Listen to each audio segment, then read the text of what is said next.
should Bayley and Io Sky main event night 1 of WrestleMania? Out of all 7 WrestleMania main events Roman Reigns has had, which is the best out of them all? And should Seth Rollins turn on Cody Rhodes come WrestleMania? All this and some more, follow ya boy. WrestleMania 40 will be Roman Reigns' 8th time main eventing WrestleMania, which begs the question, which is his best main event? Now, with his match against Brock at WrestleMania 31, I'll be honest, it wasn't bad. In fact, it's one of the best matches that Roman Reigns has had against Brock Lesnar, arguably the second best. That being said, I personally feel like it's been carried with nostalgia and the fact that Seth Rollins cashed in after the fact, more so than the match quality itself. So I'd place it at 3rd place. Triple H vs Roman Reigns, my god, I almost forgot how boring this match was. It is the most boring WrestleMania main event of all time. One of the worst WrestleMania matches of all time. This is at dead last. When we go back to back with bad Mania matches, Roman Reigns versus The Undertaker. This was gut-wrenching for all of the wrong reasons. This match was sad. This match showed that The Undertaker was mortal. This match did nothing for Roman Reigns. I mean, it got him a lot of heat, but they did nothing with it. So, there's nothing really good to say about this match. It's just depressing. It wasn't even The Undertaker's final match. That wouldn't come until like 2020. Brock versus Roman Reigns, their second WrestleMania main event of the 3 out of the trilogy, and the by far worst match these two have had against each other. Now, say what you will about Braun Strowman nowadays, he should have been the one facing Brock Lesnar here. He should have been the one in the main event, hitting Brock, with a running power slam. 1, 2, 3, Brock should have lost the title to Braun Strowman.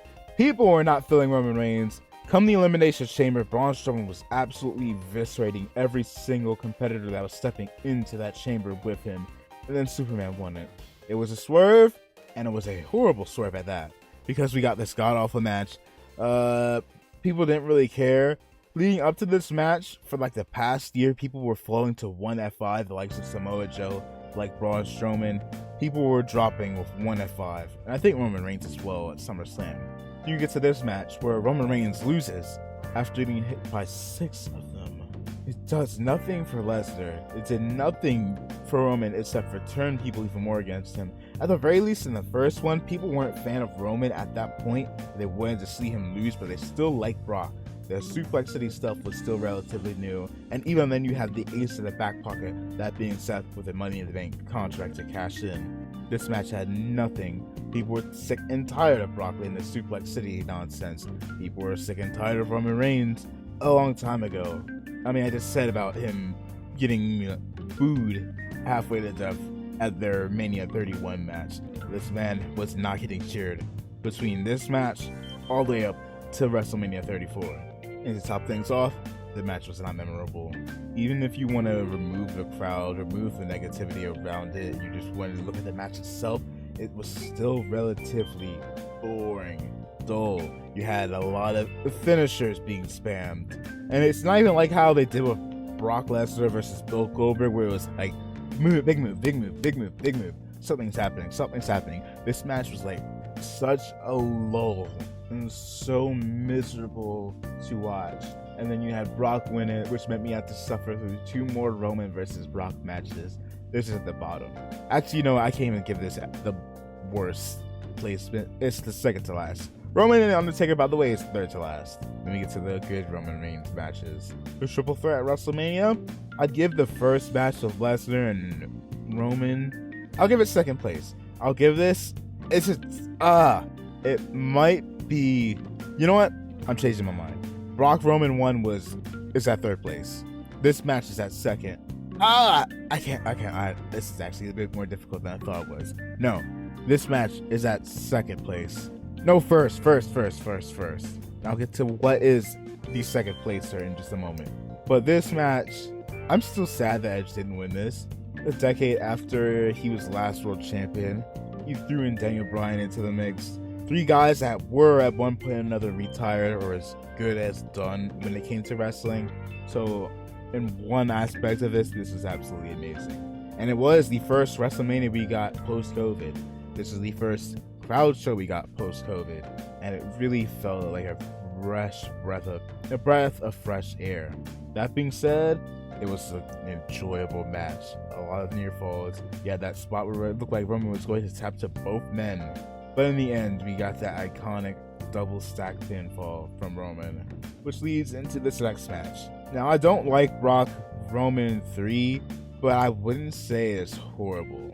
Maybe it's because I'm blinded. I was streaming this match when it was happening, and I was just worried about Brock winning the title and breaking Roman Reigns' historic reign, because at this point he was already holding the title for an extraordinary amount of time.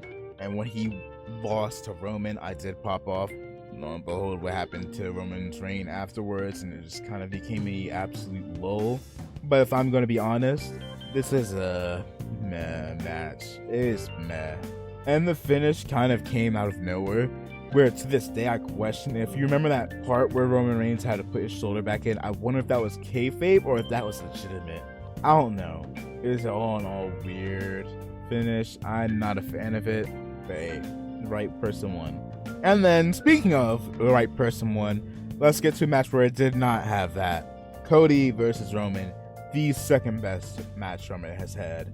Started teetering a little bit to the overbooked side of things, but hey, it's still an enjoyable match. At the end of it all, I mean, we're getting a much more hype match come WrestleMania 40 with Cody and Roman, a lot more personal and all, but hopefully this year, this WrestleMania will prove that it was the right choice to have Cody lose last year. But I'm a little worried, a tiny bit worried, even though it wouldn't make sense to have him lose again, but we thought it wouldn't have made sense to have him lose there. Now, did we? I might have to rearrange some of these placements, but if I'm going from top to bottom, I'm going to be going with the triple threat at Mania. That's my number 1. I'm changing this here. Number 2 is Brock Roman 1. 3 is Cody Roman 1. 4 is Brock Roman 3. 5 is Taker Roman, because at least we had the whole moment with Undertaker after the match where he got to look like he was going to retire, which is a cool moment, and this stuff that happened the night after WrestleMania, so I'll give it that. 6th place is Brock Roman 2, and then in dead last is Triple H versus Roman Reigns. That was boring. That was a nightmare to get through. Actually, who am I kidding? That was the one WrestleMania main event I did not watch when it happened. So, I got to escape that up until when I decided to look back on it, and yeah, it was disappointing. Like this video so far? Why don't you go ahead and follow your boy for some more wrestling content. While you're at it, drop a like as well, and throw in a comment as well. Changing things up now, and this is a pretty intriguing question here, but I feel like a really simple answer, in my opinion. It's a cook-off. Who do you got? Between The Rock, LA Knight, MJF, and John Cena, I feel like the answer is pretty simple. It's John Cena. It shouldn't even be a hot topic or a hot take. It's very obviously John Cena. John Cena's the one man that will give you cry face. John Cena will be the one to sit there, listen to you give the promo of your life, while sitting there smiling and waiting before hitting you with a, "Are you done yet?" And to make matters worse, is he will eviscerate you. I mean, he's even done so to some of the people that was on that list, with The Rock even going from hitting his cheesy catchphrases to going, "I'm going to," I don't know if I could say this, it's just a very, very, very aggressiveness. Let's just say The Rock went from saying his catchphrases to being potentially shoot angry, like genuinely livid. However, while John Cena is well known for embarrassing the hell out of people, who would be in the 2nd, 3rd, and 4th place? If I'm being honest, MJF is in 2nd place. A lot of people like to discredit MJF because he uses quote-unquote low blows, but he can give a really good promo without having to reduce to saying some really low-hanging fruit level bars against his opponents. LA Knight and The Rock. That is who we have left. And I just realized you could probably see the tweet behind me from yours truly. Here's why I'm going LA Knight. Well, The Rock is iconic for all of the promos he has given in his life throughout his career in the WWE, and he is legendary on the mic. I'll be honest, a lot of his stuff is kinda corny. LA Knight gets compared to The Rock a lot, but he also gets compared to Stone Cold Steve Austin, and there's a reason with that. He's able to hit you with goofy lines while still having some barbs with them. He's still able to hit you with some pretty entertaining lines and come off very entertaining with them. Actually, I say that as if The Rock is entertaining. At the end of the day, controversial as it is, and I know a lot of people will not agree with me, I'd have to go John Cena number 1, MJF number 2, LA Knight number 3, and The Rock at number 4. I didn't say this was going to be controversial, wasn't I? It wasn't it? I've been seeing a number of tweets, a number of videos, a number of things like this, questioning as to whether or not Bayley and Io should main event WrestleMania. And truth be told, if it were up to me, I would honestly save The Rock returning in the ring, either at the Elimination Chamber, because I am recording this right before SmackDown, so who knows whether or not The Rock will be appearing at Elimination Chamber, or whether he will be waiting until WrestleMania. Truth be told, I would rather have, come WrestleMania, The Rock just appear in the corner of Roman Reigns, and maybe you can have Seth in the corner of Cody after his match, because it does save us from having, and I know a lot of people have been talking about this, having a tag match at WrestleMania between The Rock and Roman versus Cody and Seth, and truth be told, I am not for it. I know why people keep saying that, but if I'm being honest with you, why?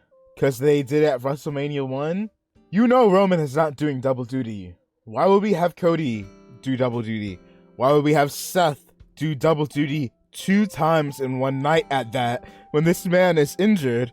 So it really does bring down the question of, should Bayley and Io main event? They have a good story, they have history, they could very well have chemistry in the ring, and on top of that, Bayley won the Royal Rumble. So why would we not give her that main event spot? Why would we have Cody, Seth, and Roman do double duty, which could potentially have things go horridly for Seth and his injury and his health? And on top of it all, another reason why I don't personally feel like we should have a tag match at the main event of Mania, or even Cody versus The Rock at Mania. I wouldn't mind Cody versus The Rock or this tag match happening at the Elimination Chamber, but at Mania, I know we had Daniel Bryan do this almost a decade ago, let me correct myself, a decade ago. But at the same time, if we do the tag option, then you could have it out for Roman to win. And we do not need another year of Roman to win. And I could go on to that whole dumb argument of why he should beat Hulk Hogan's quote-unquote record, but I'll hold off for that for another video. And then you have the one-on-one match, which I know, again, Daniel Bryan did it 10 years ago with Triple H. I'd rather us just have the Royal Rumble winner fights Roman for the title, or you could even have it again at the Elimination Chamber and make it a little less predictable that Roman is going to lose, even though that is what should absolutely happen at WrestleMania. Roman needs to lose the title. His title reign has been on a decline ever since he won the World Heavyweight Championship, the WWE Championship. This whole Hulk Hogan record thing is a dumb excuse. And all in all, Cody needs to finish the story, because you don't know how long you could put this off until before fans start winding up going cold on him. So to answer the question, I know it took this most roundabout way possible, yes, Bayley and Io should main event night 1. Save The Rock's return, either for a big marquee match at the Elimination Chamber, or if you're afraid of him losing, even if you're going to have a win the match, have him appear at SummerSlam. Have him be in the corner of Roman, so he is still there, he is still present, he is still a key figure in this match, and we can let the winner of the Women's Rumble main event WrestleMania. Because when was the last time we had that? When was the last time we had that happen? If memory serves me correctly, it was like a good 3 years ago. And it was one of the best women's matches of all time, with Bianca Belair versus Sasha Banks. And truth be told, I wouldn't have minded if we had Rhea Ripley versus Charlotte Flair from last year main event WrestleMania. But that's just my take. Y'all can comment down below as to whether or not y'all think that Bailey and Io should main event night 1. Or maybe you want The Rock in the main event of night 1. Whether it be a tag match, whether it be a match with Roman, Cody, and Seth. Let me know your thoughts. If you like that video, why don't you go ahead and drop a follow. We're going to be making more wrestling content coming soon, so feel free to join your boy and join the Rumble. If you made it to this point in this video as well, give me your wrestling hot takes. I'd love to hear it. Bye bang. See ya.